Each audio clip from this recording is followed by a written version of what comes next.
সালামু আলাইকুম। আমি কাজী সাবিজুর রহমান। এবার 2023-24 শিক্ষাবর্ষে আল্লাহর রহমতে আমি শহীদ তাজউদ্দিন আহমেদ মেডিকেল কলেজ গাজীপুরে চান্স পেয়েছি। প্রথমে আমি কৃতজ্ঞতা জানাতে চাই সৃষ্টিকর্তা মহান রব্বুল আলামিন। তিনি আমাকে একটা মহান সৌভাগ্য দিয়েছেন যে মানুষের সেবা করার। তো আমার এই সফলতার পিছনে প্রথমে আমার পিতামাতা, তারা ছোটবেলা থেকে আমাকে যে যে পরিমাণ সাপোর্ট দিয়েছে, যে পরিমাণ আমাকে তারা লালন পালন করেছে, সেটা একটা বড় বিষয় ছিল। সায়েন্স কোচিং এর সাথে আমার যাত্রা শুরু 2018 সালে। তখন আমার বড় বোন ক্লাস 9-এ পড়তো এখানে, আমি ওকে নেওয়ার জন্য আসতাম।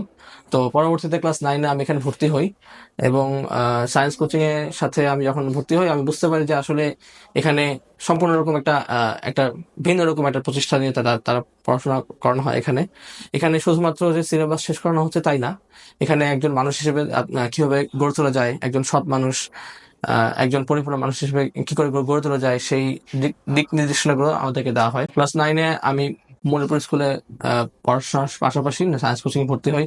তো এখানে সিলেবাসের প্রতি খুব গুরুত্ব দেওয়া হয়। যেমন একটা একটা বই, একই সাথে সিলেবাস এবং অবশ্যই বেসিকটা যাতে আমাদের ঠিক থাকে, সেটা খুব গুরুত্ব দেওয়া হয়।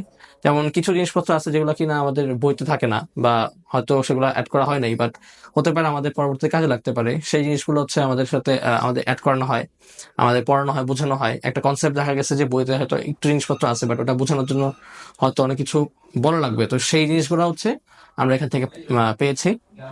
তো আল্লাহর রহমতে এসএসসিতে জিপিএ 5 পাই, এবং পরবর্তীতে শহীদ পুলিশ কলেজে ভর্তি হওয়ার সুযোগ পাই। এরপর ইন্টারমিডিয়েটের ফার্স্ট ইয়ারে আমি ভর্তি হই। সায়েন্স কোচিং একেবারে শুরু থেকে ছিলাম। তো সায়েন্স কোচিং এ ইন্টারমিডিয়েটের যেই বিষয়টা, সেটা হচ্ছে যে প্রতিটা কনসেপ্ট আমাদেরকে একেবারে শুরু থেকে ছোট ছোট করে কনসেপ্ট গুলো আমাদেরকে বুঝিয়ে দেওয়া হয়। কনসেপ্ট গুলো, ম্যাথ গুলো প্র্যাকটিস করানো হয়, যাতে পরবর্তীতে আমাদের কোনো ধরনের ভয়ের কাজ না করে যে এই ম্যাথটা কোথেকে আসছে, বা এই কনসেপ্টটা, এই প্রশ্নটাকে কি করে পারা যাবে।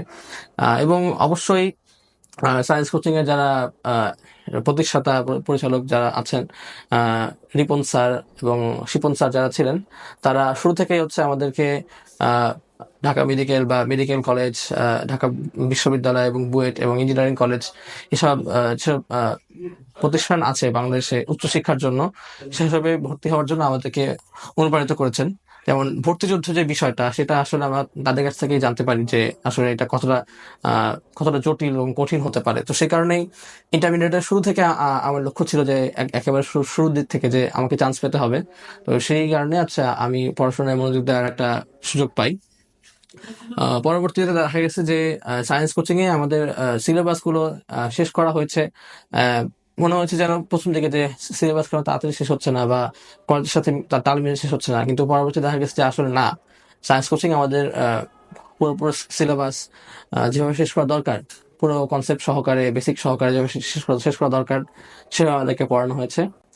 এর পাশাপাশি অবশ্যই বলা যেতে পারে যে বেলাল ভাই একাডেমিক পরিচালক সায়েন্স কোচিং এর বর্তমানে। তো তিনি যে আমাদের যেভাবে পড়িয়েছেন, তারপর আরো যারা আমাদের টিচাররা ছিলেন, এবং আমাদের যারা আরো সমানা সাধনকারীরা ছিলেন, তাদের অকৃত্রিম সৌহার্দ্য আমাকে অনুপ্রাণিত করেছে, আমাকে সায়েন্স কোচিং এর সাথে লেগে থাকতে সাহায্য করেছে। একেবারে শুরু থেকে শেষ পর্যন্ত আমি ছিলাম। পরিশেষে আমি বলতে চাই, সায়েন্স কোচিং এর সাফল্য ধারা অব্যাহত থাকুক। এখান থেকে শত শত শিক্ষার্থী দেশের বিভিন্ন ভালো ভালো প্রতিষ্ঠানে চান্স পাক, পড়াশোনা করুক এবং সৎ মানুষ হিসেবে গড়ে তুলুক। আমি মহান আব্বুল আলমের কাছে সায়েন্স কোচিং এর সর্বাঙ্গীন মঙ্গল কামনা করছি।